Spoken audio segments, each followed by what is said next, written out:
नमस्कार, आप देख रहे हैं न्यूज़ वन इंडिया। मैं हूं आपके साथ उन्नति भटनागर। बुलेटिन की शुरुआत बड़ी खबर के साथ लखनऊ से, जहां केंद्र सरकार के 9 साल के कार्यकाल पर सीडी जारी करने का कार्यक्रम। तो सफल कार्यकाल को लेकर यूपी बीजेपी ने जारी की है सीडी। 30 मई से 30 जून तक चलाया गया था विशेष अभियान। तो 9 साल में हुए कार्यों की सीडी का विमोचन। तो पद्मश्री विभूतियों का भी होगा सम्मान समारोह। यूपी बीजेपी अध्यक्ष भूपेंद्र चौधरी की अध्यक्षता में कार्यक्रम। डिप्टी सीएम ब्रजेश पाठक और संगठन महामंत्री धनपाल सिंह मौजूद। केंद्रीय राज्य मंत्री कौशल किशोर भी कार्यक्रम में मौजूद। पूर्व डिप्टी सीएम दिनेश शर्मा और मेयर सुषमा खरकवाल भी कार्यक्रम में शामिल। कानपुर रोड स्थित निजी स्कूल में कार्यक्रम का आयोजन। तो केंद्रीय राज्य मंत्री कौशल किशोर भी कार्यक्रम में मौजूद। पूर्व डिप्टी सीएम दिनेश शर्मा और मेयर सुषमा खरकवाल भी कार्यक्रम में शामिल। तो कानपुर रोड स्थित निजी स्कूल में कार्यक्रम का आयोजन। तो केंद्र सरकार के 9 साल के कार्यकाल पर यह सीडी जारी करने का ये विशेष कार्यक्रम। इसके जरिए सफल कार्यकाल की जो खूबसूरत उपलब्धियां हैं उनको दिखाया गया है। 30 मई से 30 जून तक ये विशेष अभियान चलाया गया था। अब इस अभियान से जुड़ी हुई जो खास चीजें हैं उन्हें इस सीडी के माध्यम से प्रसारित किया जाएगा और इस सीडी का विमोचन हुआ है। पद्मश्री विभूतियों का भी सम्मान समारोह होगा।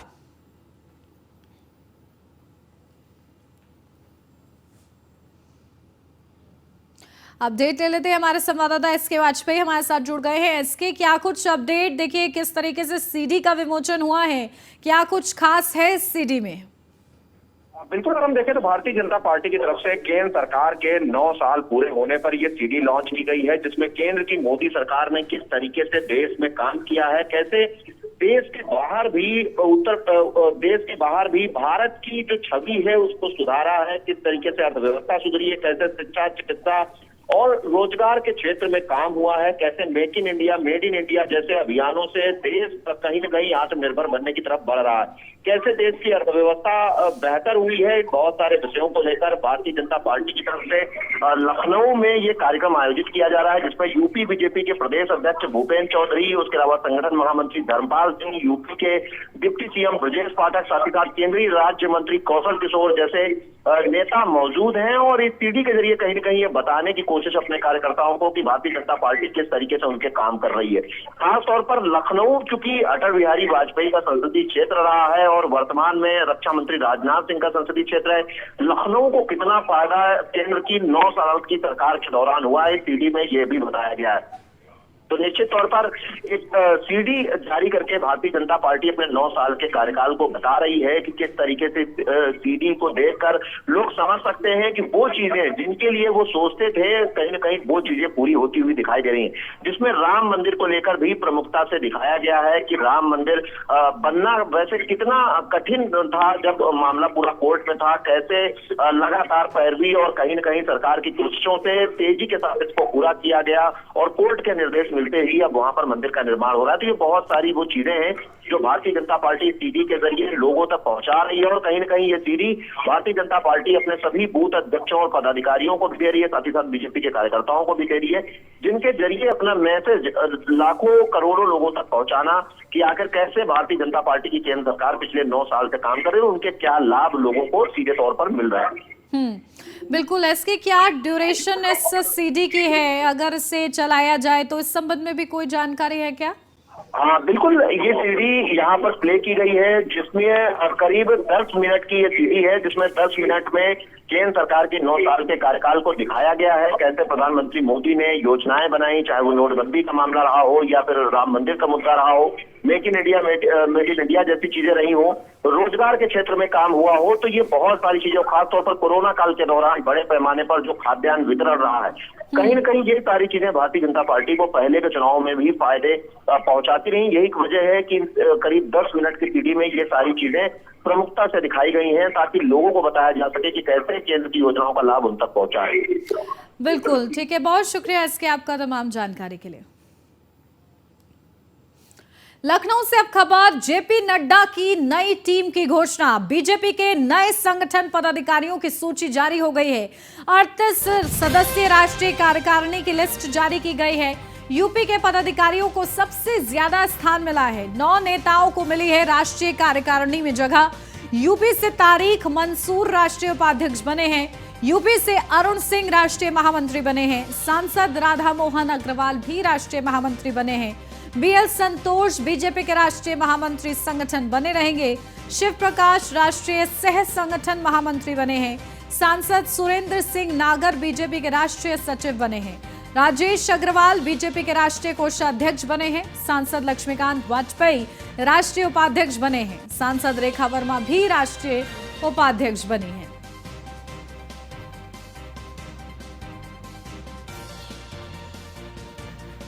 तो जेपी नड्डा की नई टीम तैयार है। 38 सदस्यों की सूची जारी की गई है और इस टीम में कई वो चेहरे हैं जिनके जरिए जातीय समीकरण भी साधने का प्रयास हुआ है। अनुभव को भी ध्यान में रखा गया है, उनके सफर को भी ध्यान में रखा गया है और इसी को ध्यान में रखते हुए ये बड़े नाम, तो यूपी से सबसे ज्यादा 6 नाम हैं इस सूची में। तो सुरेंद्र सिंह नागर, रेखा वर्मा, लक्ष्मीकांत वाजपेयी, तारिक मंसूर, राधा मोहन अग्रवाल और अरुण सिंह। इसी के साथ तेलंगाना से संजय बंदी नई टीम में शामिल हैं। तो नई टीम की ये बड़ी बातें हैं, जहां एमपी, राजस्थान, छत्तीसगढ़, मिजोरम और तेलंगाना में इस साल के आखिर तक चुनाव होने हैं। मध्य प्रदेश से 3 नेताओं को उनके पद पर बरकरार रखा गया है। तो कैलाश विजयवर्गीय राष्ट्रीय महामंत्री बने रहेंगे और इसी के साथ सौदान सिंह राष्ट्रीय उपाध्यक्ष और ओम प्रकाश ध्रुव राष्ट्रीय सचिव के पद पर बरकरार रहेंगे। तो रमन सिंह विधायक छत्तीसगढ़ से आते हैं, उन्हें राष्ट्रीय उपाध्यक्ष बनाया गया है बीजेपी की तरफ से। वसुंधरा राजे विधायक राजस्थान से आती हैं, राष्ट्रीय उपाध्यक्ष बनाया गया है। रघुवर दास झारखंड से आते हैं, उन्हें भी राष्ट्रीय उपाध्यक्ष बनाया गया है। तो सौदान सिंह को मध्य प्रदेश से जो आते हैं, उन्हें भी बीजेपी ने राष्ट्रीय उपाध्यक्ष बनाया है। बैजंत पांडा ओडिशा से आते हैं, उन्हें भी राष्ट्रीय उपाध्यक्ष बनाया गया है। तो सरोज पांडे सांसद छत्तीसगढ़ से आती हैं, उन्हें भी राष्ट्रीय उपाध्यक्ष बनाया गया है। रेखा वर्मा सांसद उत्तर प्रदेश राष्ट्रीय उपाध्यक्ष बनाई गई हैं। तो डीके अरुणा तेलंगाना से राष्ट्रीय उपाध्यक्ष बनाई गई हैं। नड्डा की नई टीम के खास और बड़े चेहरे एम चौबा एओ नागालैंड राष्ट्रीय उपाध्यक्ष बनाए गए हैं। अब्दुल्ला कुट्टी केरल से, उन्हें भी राष्ट्रीय उपाध्यक्ष बनाया गया है। तो लक्ष्मीकांत वाजपेयी सांसद उत्तर प्रदेश राष्ट्रीय उपाध्यक्ष बनाए गए हैं। नड्डा की नई टीम में शामिल तारिक मंसूर विधान परिषद सदस्य उत्तर प्रदेश राष्ट्रीय उपाध्यक्ष। तो अरुण सिंह सांसद उत्तर प्रदेश। गोरखपुर के पूर्व विधायक और सांसद डॉक्टर राधा मोहन दास अग्रवाल को बीजेपी नेतृत्व ने राष्ट्रीय महासचिव बनाया है, जिसके बाद पार्टी कार्यकर्ताओं की भीड़ बधाई देने उनके घर पहुंच रही है। न्यूज़ 1 इंडिया से बात करते हुए राधा मोहन दास अग्रवाल ने कई महत्वपूर्ण बातें कही हैं। क्या है वो, आपको सुनवाते हैं। आज हमारे साथ मौजूद हैं डॉक्टर राधा मोहन दास अग्रवाल। इन्हीं से यहाँ पर उनके प्रतिनिधि के रूप में बैठाया गया है। मैं आभारी हूँ पार्टी का, इसलिए नहीं कि मुझे महासचिव बनाया गया है, इसलिए कि मुझे काम करने का अवसर दिया गया है और मैं प्रयास करूंगा एक गिलहरी की बात अपने दायित्व को निभाऊं। भगवान श्री राम के पुल में गिलहरी अपने शरीर पर बालू लपेट के पुल बनाती थी, तो उसको गुमान नहीं था कि उसके बालू डालने से पुल बनेगा, लेकिन वो सिर्फ इतना ही बताना चाहती थी कि जो उसकी क्षमता है, उस क्षमता का उसने सर्वोत्तम उपयोग किया। हमारी पार्टी बहुत बड़ी है। माननीय प्रधानमंत्री जी का आज जो व्यक्तित्व है, पास के लोग एहसास नहीं कर पाते हैं, दूर के लोग एहसास करते हैं। पूरी दुनिया की राजनीति में आज तक के इतिहास में ऐसी कोई घटना नहीं हुई है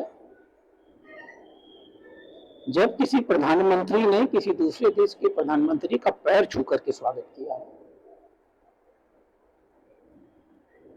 आज हमारे माननीय प्रधानमंत्री पूरी दुनिया में सम्मान की उन ऊंचाइयों पर पहुंच गए हैं और पिछले 9 सालों में उन्होंने भारत को कहां से कहां पहुंचा दिया। ये सच है कि जब माननीय प्रधानमंत्री 2014 में बने तो हमारी इकॉनमी दुनिया में 10वें स्थान पर थी। अभी आपने देखा कि डॉक्टर राधा मोहन दास अग्रवाल ने अपने सिर्फ नेतृत्व का धन्यवाद ज्ञापित किया है। उन्होंने कहा कि खास तौर से कार्यकर्ता को ये जिम्मेदारी दी गई है और पद कोई बड़ा या छोटा नहीं होता। उन्होंने ये भी कहा कि संघर्ष करने का फल भारतीय जनता पार्टी कब देगी और किस रूप में देगी, जैसे हमें मिली है इसी तरह से सभी कार्यकर्ताओं को कभी न कभी अवसर मिलेगा। कार्यकर्ताओं को मनोबल बढ़ाते हुए डॉक्टर राधा मोहन दास अग्रवाल ने आज सिर्फ नेतृत्व को बधाई दी है। Harendra Dubey, news on India, Gorakhpur.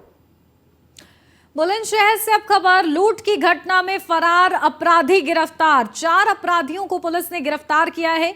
लुटेरों के पास से मोटरसाइकिल, स्कूटी, मोबाइल और तमंचा बरामद हुआ है। कोतवाली सयाना क्षेत्र में मकड़ी नहर के पास लुटेरों ने लूट की घटना को अंजाम दिया था। कपड़े की फेरी लगाने वाले के साथ लूट की घटना को अंजाम दिया था। सीओ सयाना ने प्रेस कॉन्फ्रेंस कर इसका खुलासा किया है और अपराधियों को गिरफ्तार किया है। ये बड़ी खबर, बुलंदशहर में लूट का मकड़ जाल और इस बीच अपराधियों की गिरफ्तारी, ये बड़ी सफलता हाथ लगी है पुलिस के। तो 4 अपराधियों को पुलिस ने गिरफ्तार किया है और इसी के साथ लुटेरों के पास से मोटरसाइकिल, स्कूटी, मोबाइल और तमंचा बरामद किया गया है। तो कोतवाली सयाना क्षेत्र में मकड़ी नहर के पास लुटेरों ने लूट की घटना को अंजाम दिया है। तो कपड़े की फेरी लगाने वाले के साथ लूट की घटना को अंजाम दिया था। सीओ सयाना ने प्रेस कॉन्फ्रेंस कर इस पूरी घटना का खुलासा किया। 29 जुलाई को सयाना पुलिस ने एक सराहनीय कार्य किया है। विगत वर्ष 18 दिसंबर को माकड़ी पुल पे एक व्यक्ति जो कि कपड़े की फेरी लगाता था, पासू थाना क्षेत्र का रहने वाला था, उसके साथ कुछ अज्ञात बदमाशों ने उसकी मोटरसाइकिल रोक के उससे लूट कर ली थी। उसके कुछ पैसे तथा उसकी मोटरसाइकिल और मोबाइल फ़ोन छीन लिया था। सयाना पुलिस की अलग अलग टीमें इसमें लगाई गई हुई थी। तो अब मुखबिर के सूचना से और अपनी सर्विलांस की टीम की मदद से सयाना पुलिस ने 4 व्यक्तियों को अपडेट ले लेते हैं। हमारे संवाददाता अशोक कुमार हमारे साथ जुड़ गए हैं। अशोक, क्या कुछ अपडेट मिल रही है? देखिए, बड़ी सफलता पुलिस के हाथ लगी है, गिरफ्तारियां हुई हैं, क्या कुछ और अपडेट? बिल्कुल उनकी आपको बता दें कि बुलंदशहर की सयाना क्षेत्र में एक लूट की घटना हुई थी 2022 में 12 दिसंबर को। एक कपड़ा फेरी लगाना था, उसको देर शाम को 4 लोगों ने उसके साथ 12,000 एवं कुछ कीमती सामान लूटकर फरार हो गए थे। पुलिस लगातार इन पर इनके इनपुट के आधार पर कार्रवाई करने में जुटी थी। सयाना क्षेत्र में लूट की घटना को अंजाम देने के लिए निकले थे। पुलिस ने चेकिंग के दौरान इनसे गिरफ्तार किया है। एक मोटरसाइकिल और एक स्कूटी, एक अवैध तमंचा, जिसका अपराधी रिकॉर्ड बताए जा रहे हैं। 2 लोगों का अपराधी रिकॉर्ड है और जिसके विभिन्न थानों में इनका मुकदमा दर्ज है। ये सयाना पुलिस ने बड़ी सफलता है, क्योंकि एक गरीब तक का एक कपड़े का फेरी लगा रहा था, इन्होंने बाइक को हाथ देकर लूट की घटना को अंजाम दिया था। पुलिस ने 4 लुटेरों को गिरफ्तार किया है और इनको जेल भेज दिया है। सीओ सयाना ने प्रेस कॉन्फ्रेंस कर खुलासा किया है। ठीक है अशोक, बहुत शुक्रिया आपका तमाम जानकारी के लिए।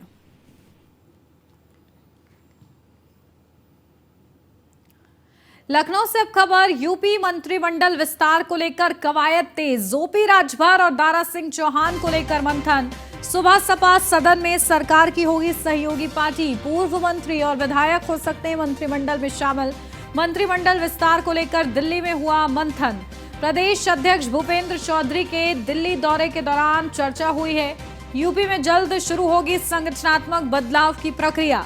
घोसी विधानसभा उपचुनाव को लेकर भी बन रही रणनीति।